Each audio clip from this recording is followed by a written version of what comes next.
Are we good? Oh, great. Thank you. So first, I want to thank everyone who was part of the winter practice period, including everyone in this room and all of you in the cloud. It was just a remarkable time of sitting in a little bit of snow and some cold and some storms and a lot of silence. And I'm still feeling the afterglow of that. So thank you for making that deep. Now in February, first of all, happy Lunar New Year, 2222. I guess it was yesterday, and happy birthday, Dainin. We are moving into the study of the Precepts as we prepare for Jukai, which is on March 10th. And some of you, who's taking Jukai in here? All right. I think a few people. So wonderful. And then I know we have several extended Sangha, Mahasangha members, and also our chaplaincy candidates who will be joining us, both some of them here, or some of you here, and then some people in the cloud for our Jukai. Just today, Kozan showed me a picture of our last Jukai or some time ago that was just with a completely full house. And it was just like, wow, haven't seen the Zendo like that in a while. So I hope that can come soon. In the meantime, it's full of our presence, so we'll be here. So in exploring the precepts, we wanted to spend the month looking at different aspects of the precepts and diving more deeply into them. I mean, the precepts are, of course, the beginning in a way of a certain path of practice, and they're also the end in the sense of you always come back to them. They're our main reliance, our refuge. And so I wanted to start with the three pure precepts, the three refuges. And something interesting about the three refuges is that it technically defines you as being a Buddhist. And it's an interesting thing. Do we consider ourselves a Buddhist or not? And so I want to put it to all of you, and I wish there were more people I could see their hands, but we're not doing that now. So who in here considers themselves a Buddhist through and through? You are a Buddhist, no caveats, no explanations. I'm a Buddhist. Can I see your hands? Okay. 3. Wow, Hunt. Is Shuri in the kitchen? I had so many questions for him. Shuri, are you a Buddhist? And then how many of you consider yourselves a Buddhist with a caveat, with like, I'm a big roof Buddhist, I'm an inclusive Buddhist, I'm a Buddhist with a small b, as Sulakshi Raksha said. Do we get any more Buddhists if you are allowed to have caveats? Like this, right? This is okay. This counts because this is a caveat, right? It's like maybe. And that's totally understandable that we might have some, thanks, Shuri. He's a Buddhist. And Skyla has arrived. Hello, my baby. Okay, we will try. Are you a Buddhist, Skyla? Silence. I take that as a yes. So yeah, Buddhism, it's, I think it's a little hard for us, especially in our modern time, to consider ourselves an ist of anything, right? Ism itself has become this kind of loaded word because of, there's racism, there's sexism, there's ageism. There's so many isms and ists that you don't want to be called, right? And then there's also isms that we usually are okay with. Are you an activist? Yeah. Who's an activist in the room? All right. And then there's things that we don't usually call ourselves, like who would consider themselves a capitalist? Yeah, nobody. But who would consider them? Who would say that they're a practitioner of capitalism? Yeah. Who buys and sells goods on an open market? Or buys, at least. Yeah, everyone, right? So even if we don't want to, in a way, we're capitalist because we're in a capitalist society. We might be a communist at heart and still be a capitalist in practice, or we might be an anarcho-syndicalist, as some members of this community are, and still have to buy goods, or maybe that's okay to buy goods if you're. In any case, whatever you call yourself, there are many things and there are many ways to be, and with like sexism and racism, there might be things that we don't want to ever be called racist. And yet, if you say, well, I'm definitely not racist, well, is that true? Or are you part of a racist, sexist, ageist system that you're conditioned to be this way? And so you have to kind of admit, well, I'm part of that and I need to work to help end it, and so that's part of it too. And so it's complicated, and so it's very understandable when people don't want to be a Buddhist, even if they've taken the refuges. And so I think, this is my opinion, I think that's fine. I don't think you have to be a Buddhist. Maybe you're a Buddha, maybe you're Buddhist. That's maybe more palatable. So we can all be Buddhist and capitalish. But what really comes down to is whether we take refuge in the three treasures. I mean, from a Buddhist perspective, of course, this is the definition. And so those of you who've taken Jukai and those of you who will, that's part of the process, part of the rite of passage is taking refuge. And so I thought we could explore a little bit about what that means. What is refuge? What are the three treasures? And from a few different perspectives. And I just want to say this is not a teaching on that. There's so many wonderful books and teachings on the refuges and what it means. And this is more of like a personal study that I want to share, and maybe we can be in dialogue later about different things. So starting with refuge. Oh, yes, I wanted to say, so taking refuge, some people do it at the beginning of their practice of Buddha Dharma, and then it can be a kind of rite of passage, and there are different traditions, and some people do it after several years, and so it kind of is just part of the stream, and people can do it in different traditions and add them up even. So, for example, I took refuge first with Tsuknyi Rinpoche in Crestone in 2013, after I'd been in retreat for a couple of years at Prajna. I had actually seen him teach here at Upaya in 2012.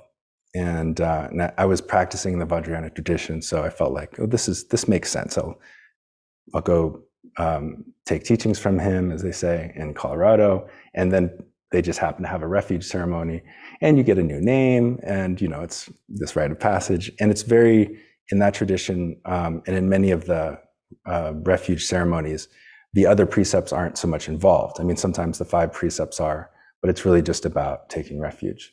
And so you recite the refuges. I take refuge in the Buddha, I take refuge in the Dharma, I take refuge in the Sangha. Often you recite them 3 times is the kind of the way you do it, just to make sure. And then I believe it was many years ago, but you go around in a line and you get you bring a kata, and Tsuknyi Rinpoche puts the kata over you, and then you get a little piece of paper with your name on it, and you get to go open it. And the name I was given there was Yeshe Gyamso, which means ocean of primordial wisdom. And I think I was very pleased with that name. Not that I went by it, but it was a beautiful, as Hunt knows, in the Tibetan, there's these beautiful words for these very ethereal concepts sometimes. And this ocean of wisdom is just this sense of vastness that you can kind of feel. And often Dharma names, which are given in these ceremonies, are aspirational. So it's not like you are the ocean of primordial wisdom. Although later, I learned from a more intrinsic perspective, from an ultimate perspective, it's precisely that you are that you are given the name, and that it's something to not really live up to, but something to realize that you really are. And when you realize you're the ocean of primordial wisdom, then you've maybe fully earned that name. So that was the first time I took refuge. And then just the next year, I had been sort of in both streams as this lineage is actually steeped in Vajrayana and other traditions as well. But here at Upaya, I took Refuge in 2014. And of course, we say I took the precepts, I did Jukai. So I mostly was in the cave and I was sewing my rakusu and doing that stuff, all of which I have to say it's such a beautiful process. And not that there's anything wrong with the short and sweet, refuge, taking the refuge, getting it done, getting your name, and then, being a Buddhist. That's great, and so many people can become part of the stream that way. But the Jukai process that we do here, and I think at other places too, where you prepare your rakusu. Can I see your rakusu, please? Such a beautiful. This is the robe of the Buddha. Thank you. That everyone who does Jukai here will sew and create, and then on the back is written the 4 vows and this when you received it and where, and the stamps of the 3 jewels, the temple, and of Roshi, the preceptor. And it's a way of kind of, I guess, identifying yourself as a Buddhist in a way, as a Zen Buddhist in this particular lineage. And, the different ways you have the ring and tie the thing can identify you, but it's not so much about being in a club, as Bernie would say. We still can be inclusive Buddhists, big roof Buddhists, or not even call ourselves Buddhist, and wear the robe as a way to remember what our vows are, I think. And then, of course, that's not the only thing we do. We also copy the ancestors chart to remember our lineage, all those who came before, who are part of the Sangha and who are also considered Buddhas, ancestors to us. And then there's the matriarch's lineage, because there's so few women names, if any. There are a couple women names on our ancestors chart, which is why we don't call it a patriarch's chart. But then I make a separate matriarch's chart to acknowledge the power and influence that women have had throughout the tradition, which is, for centuries gone unsaid and unseen. So we want to bring that to light. Then there's the personal lineage where everyone makes it their own, and this is a project that people can do, and that, people create beautiful kind of artworks or just do like a photo collage or something to reflect, how did you get where you are? And then there's the precepts gloss, where you go deeply into the precepts and do kind of what we do sometimes here with studying them and looking into them and reflecting on them and just making them our own. So all of that, I think you've been doing. I think you've already submitted, right? Everything, all those pieces. It's all done. And then this month, some of us priests, and this is where I feel very honored to be a priest, as part of the putting those stamps on the rakusus, and Chuck will be calligraphing all of them and making these beautiful name cards, because of course you'll all get Dharma names too. So this is really where there's so much that's awkward about what is a priest and what's not, the difference between lay and ordained. What does it mean nowadays? I, of course, am a householder, and yet I'm a priest. What is that? And it is a question, an open question, and a living question, I think, for all of us. But one thing, when I feel very happy to be a priest, I don't want to say I'm proud to be a priest, but I feel very happy to be a priest is when I get to be involved in the ceremony. And not that you would need priests. I mean, in our lineage, yes, you have to have a priest to give Jukai. But other than that, it's like part of being, in this beautiful container that we create, where we're all wearing black. And then some of us are in robes, and Roshi's has her kind of special accoutrement that's part of this incredible ceremony. And it's greater than all of the parts, of course, the things she says, the implements she wields, the purification. It's truly a rite of passage that I'm just so happy that we do here. And I'm happy that some of you have done it, and some of you will be a part of it. Even if you don't choose Kai, you're a part of it. So just with that kind of little not caveat, but beginning. Oh, and then at my Jukai, just to say, I received the name Kigaku, which is the name I have now, which means radiant high mountain or peak energy. And I'm not sure if that's an aspirational name or a humbling name. Sometimes people get humbling names like, DT Suzuki. So his name is Daisets, and that means big idiot or big stupidity. He says, now actually it means great simplicity. But it was his Dharma name, which could also be translated as big stupid.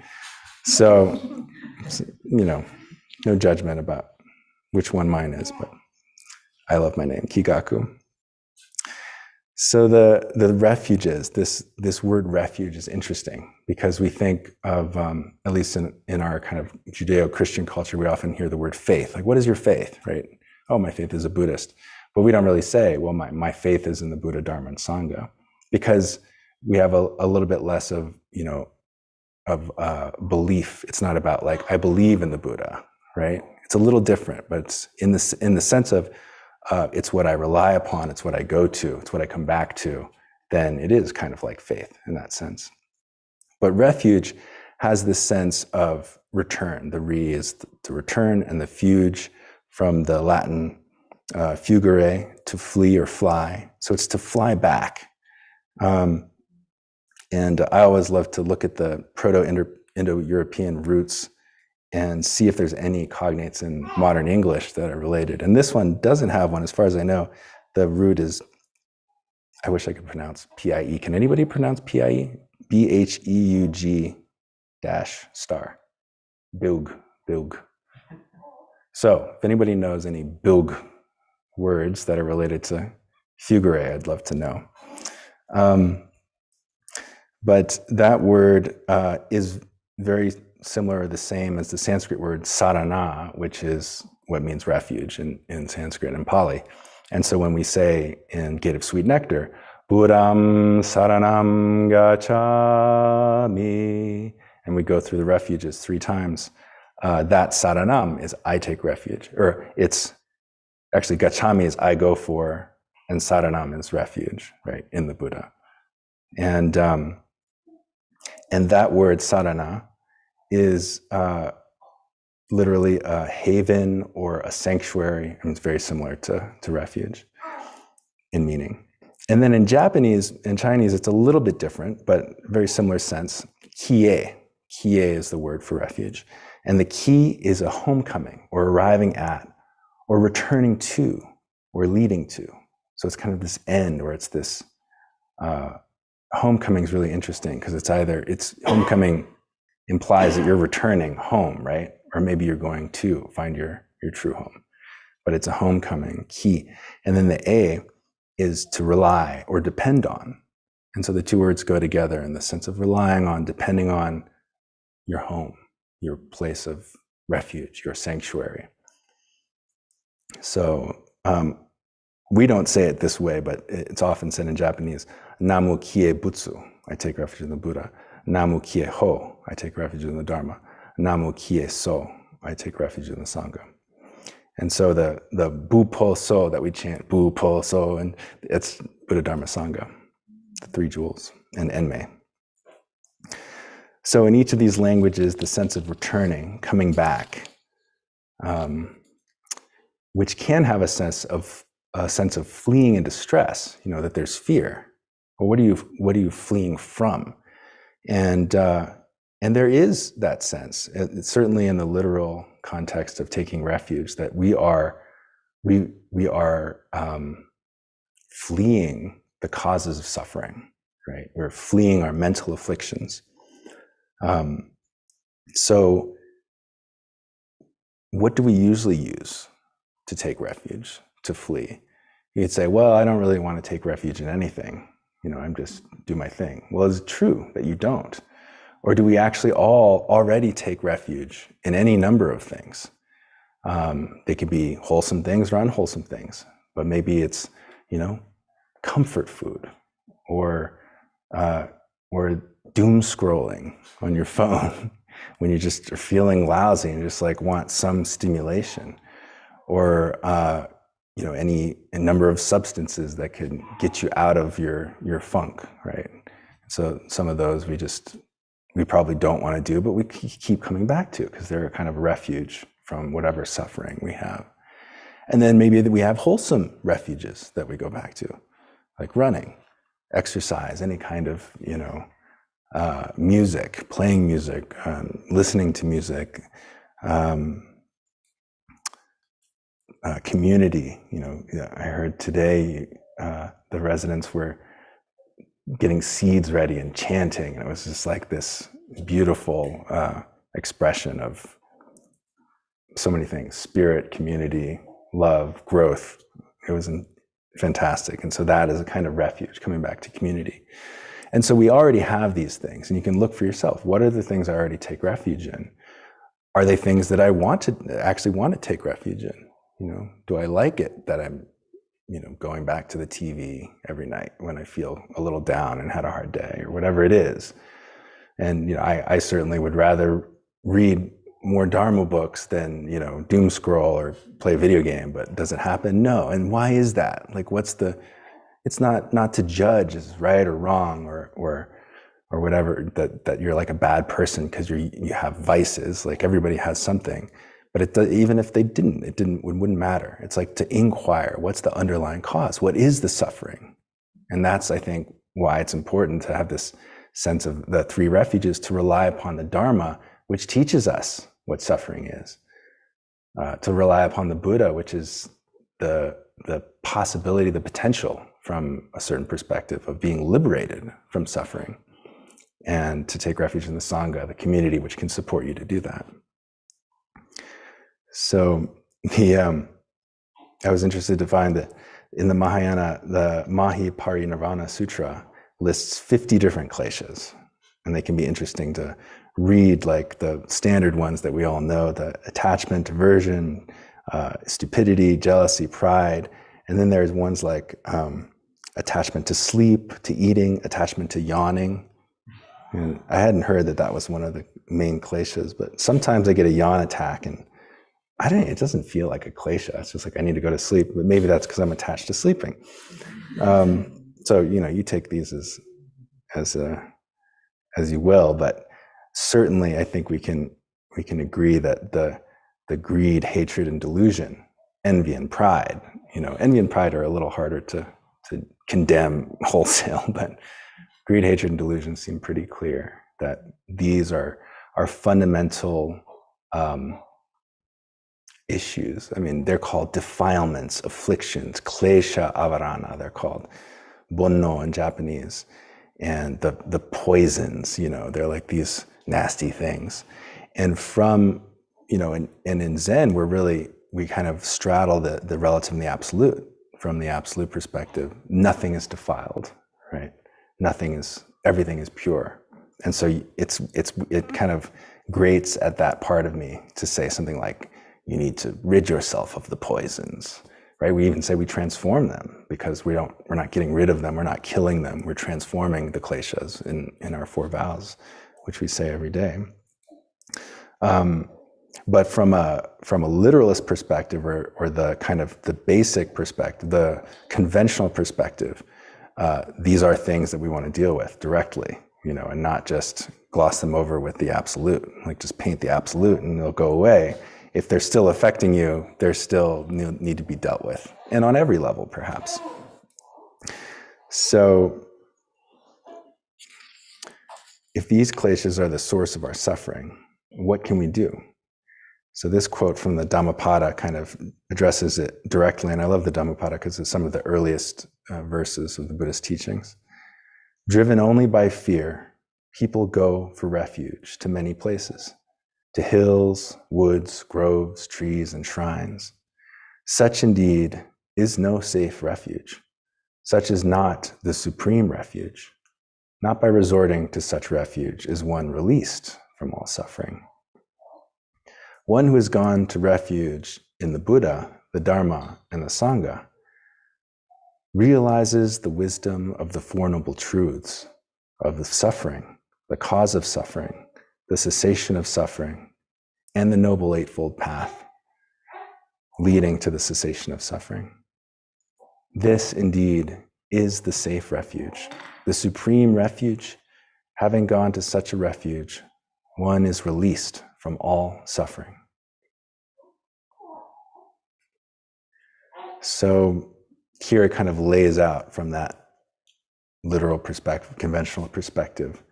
You go for refuge because within these three jewels are all the wholesome tools that we can use to create a life free of suffering, as exemplified or as taught in the Noble Eightfold Path and all of the teachings that arise from that. So then there's another perspective. I mean, each of these perspectives we'll actually be going over in more detail as the month continues, the literal or conventional perspective. Then there's the relational or subjective perspective. You could say a little bit more like the Mahayana perspective. This perspective is more about compassion and selflessness. And so it's not about just ending your suffering. It's about freeing yourself and others simultaneously. It's like, what is the right thing to do in any moment? It's not a set of rules so much like you need to do this. It's like what serves here, an appropriate response. That's the kind of that perspective. And then there's the intrinsic perspective, or you call it the Buddhayana perspective, which is that there is no refuge to go for. There's nothing to take refuge from. You are the three treasures. You are the Buddha. You are the Dharma. You are the Sangha. And that's it. And so that by itself is not, a view that you can just really do anything with, right? It's like it doesn't have any rules or it's just like, this is it. This is the nature of reality. And so these three perspectives, I think, are very useful to explore all of the precepts from the three perspectives, and different texts go through those. But for now, I just want to look specifically at the three, Buddha, Dharma, and Sangha. Just a word on the etymology of the three jewels or the three treasures, since someone asked me about that. Triratna is the Sanskrit word for the three jewels. It's also, Ratna can be jewel, gem, or treasure. So it can be either of them. And then Japanese sanbo is the exact same definition, jewels, gems, or treasures. It just so happens that in Theravadan and Theravadan and Tibetan context, you often hear the triple gem or the three jewels. And in Japanese context, you often hear the three treasures. It's the same thing. That which is precious. So the Buddha, and this is really interesting, and forgive me for getting a little geeky here, but the etymologies are fascinating. Oh, and then of course, Triratna, three and tree are related, right? So that's one of those that's really obvious, Sanskrit and English. So Buddha, this is the title really of Shakyamuni. It wasn't what he called himself, and it wasn't his name. His name was Gautama. Siddhartha Gautama. And even Shakyamuni, which means sage of the Shakyas, was something they called him. He referred to himself as the Tathagata. He didn't even say I, right? He said the Tathagata and so on. And Tathagata is the one thus gone, or the one thus come, related to that tatata that we were talking about, suchness. So the one who is thus. But Buddha, which other people called him, is one who is awake. And this word Buddha comes from the Proto-Indo-European root bud, which is to be aware or to make aware, which is interesting because we often say, well, it's all about awareness. And what's this awakeness and what is enlightenment? And we have a real problem often with this sense of enlightenment because it seems so different. But the root even comes back to this sense of it's just about awareness. The Buddha is one who is aware. And in English nowadays, words that came from that root are bode, forbid, foreboding, abode. No, not abode, that's different, but bode, like this bodes well. What does this bodes well mean? It's like this you've gotten a new awareness about something. And so, when you think about anyway, when you have a foreboding, I'm not sure how that works with you have an inner awareness of something happening, but it's an awareness of the Buddha.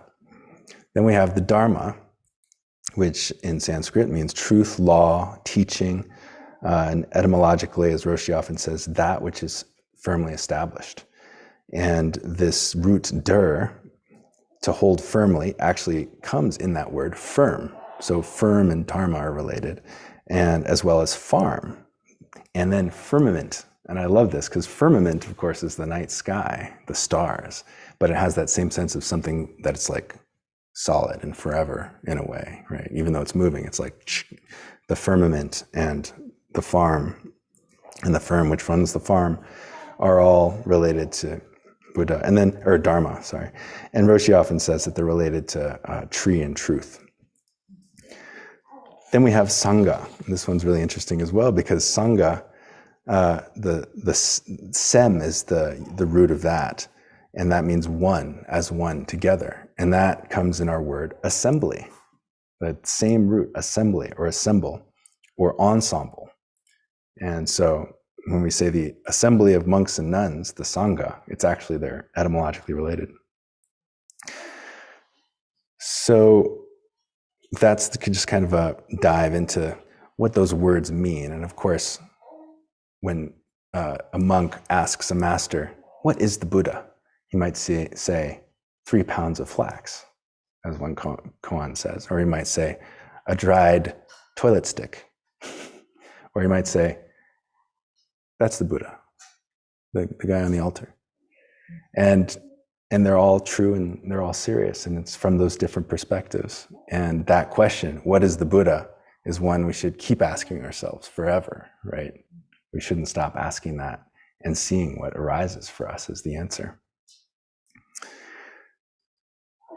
So on March 10th,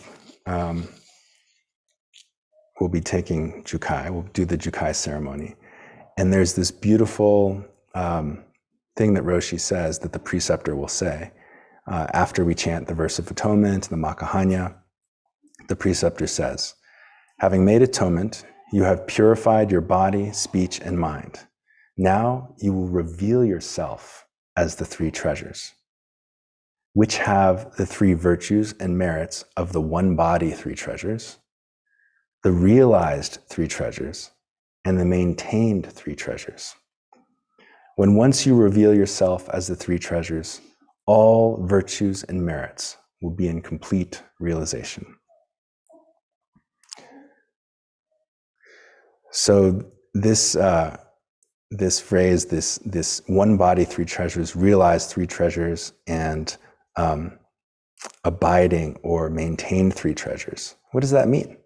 When she says that, do we know what it means? And we might have a sense, but just to dive into a little bit, so it can come alive for us when we're there.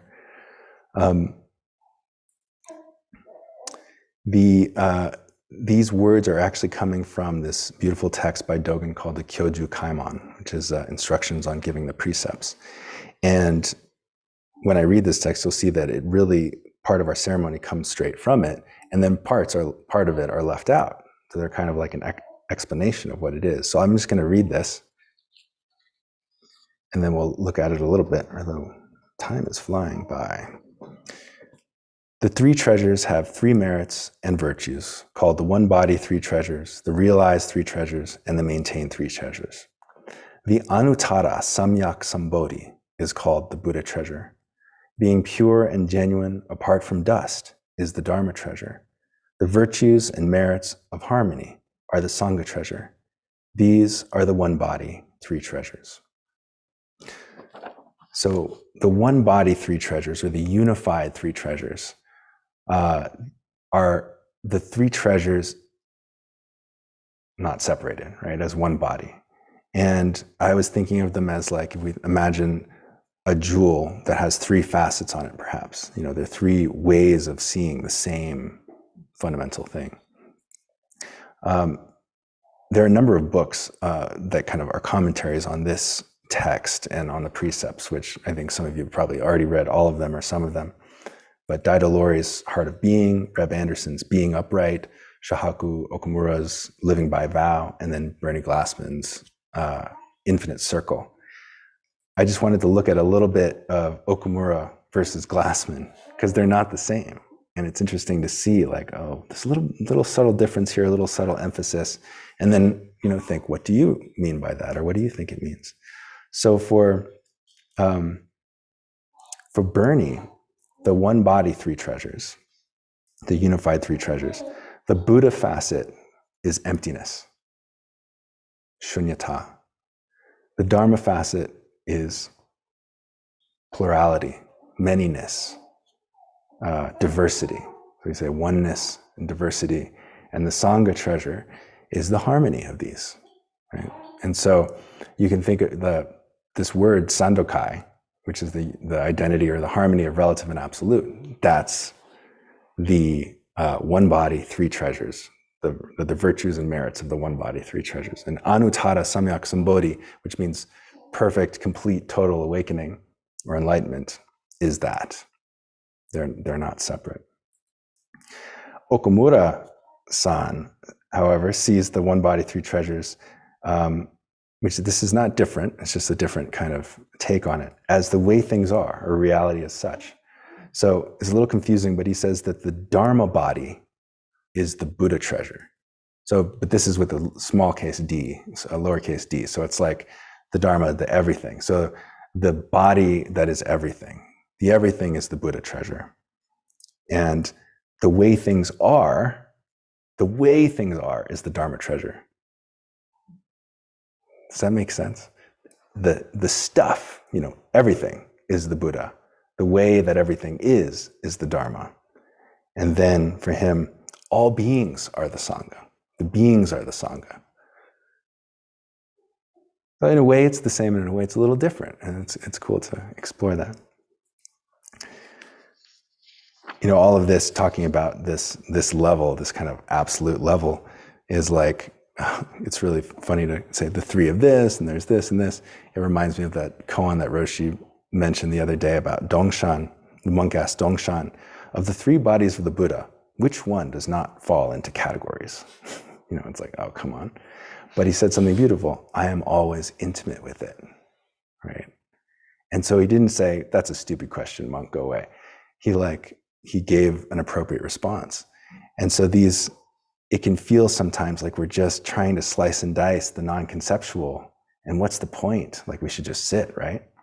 But for me, at least, to kind of pour my conceptual mind over something and just mull it over and see what Okumura says, what does Bernie say, what does Daido Lori say, what does Reb say, and then, let it all be there and then sit. And then stuff starts to happen. It's kind of magic. It just is percolating in there. You're drenching yourself in it. It's a way of taking refuge in something other than what my mind otherwise would want to figure out and toy with, right? Like, I don't even want to go there, but other problems than what are the three treasures. And in this way, it's not just other conceptual stuff that you can work with. It actually has these like built-in seeds somehow of spaciousness, of kind of when you try to imagine, like, what is the one body? What is the way that things are? You ask a question like that and the bottom drops out, it's different than asking, how can I find the right meditation bench? Because my knee hurts, something like that. So, not that I've ever thought about that. Then there's the realized or manifested three treasures. And these are quite different. So Okumura calls these are the historical three treasures. So the realized or manifested, how those three treasures came about in the world. So Okumura has Shakyamuni Buddha is the Buddha treasure of the manifested. And then his teachings, what he taught, the Four Noble Truths, the Eightfold Path, all the 40 years of his teaching life. And then the Sangha, the monks and nuns and lay people, were the Sangha treasure of the manifested or realized. Now Bernie has it as precisely not the historical Shakyamuni Buddha, but just the embodiment of the realization that I am the enlightened one. That's the phrase that the Buddha said, I alone am the enlightened one. And alone, meaning not that I am separate from all other beings and I'm enlightened and you're not, but I and all beings are enlightened together simultaneously. So whoever realizes that, whatever realizes that, is Buddha in the realized sense. And then for Bernie too, the Dharma are all of the realized teachings in the living present, at the time of the Buddha, whatever it is, a teisho, and he has a nice gloss on teisho, what that is, which is a spontaneous explication of the Dharma from a realized perspective, unlike a conceptual, analysis and self-study like this is. This is not a teisho.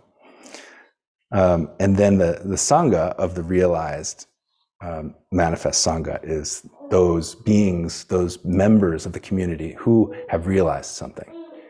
And it's kind of like, well, who's not a Buddha and who's a Buddha again? And this is one of those interesting areas for exploration. Like, what does this mean? That the Sangha of the manifested three treasures are those who are realized.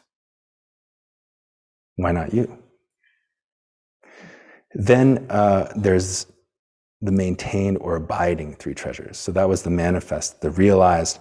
Then the third facet or the third perspective is the maintained, and that's like how it's continued through time, right? So Buddhas are those who have realized what the Dharma is, and the Dharma is those teachings that are continuing to be taught. And Okumura actually has the Dharma from that is the historical Dharma, so it's a little bit flip-flopped. And then the Sangha, of course, the maintained, abiding Sangha is the community of people who vow and to practice the way together. So those are a few different angles and the facets of the triple gem of the three jewels. And there's so much more that can be said and practiced. And I hope we can, dwell deeply in that tomorrow when we have seminar and in the coming months or the coming weeks as we delve more deeply into the precepts. And I just wanted to end with going back to this idea of being a Buddhist or not being a Buddhist. And why I love Buddhism is that it really feels to me like it's not an ism. Doesn't need to be closed in any way.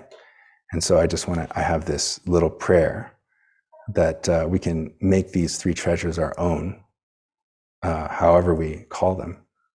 So may we realize our deepest nature and actualize our innate wisdom and compassion.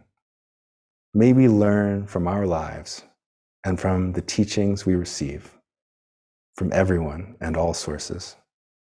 And may we serve and be held by community with friends and companions who walk the path with us. Thank you.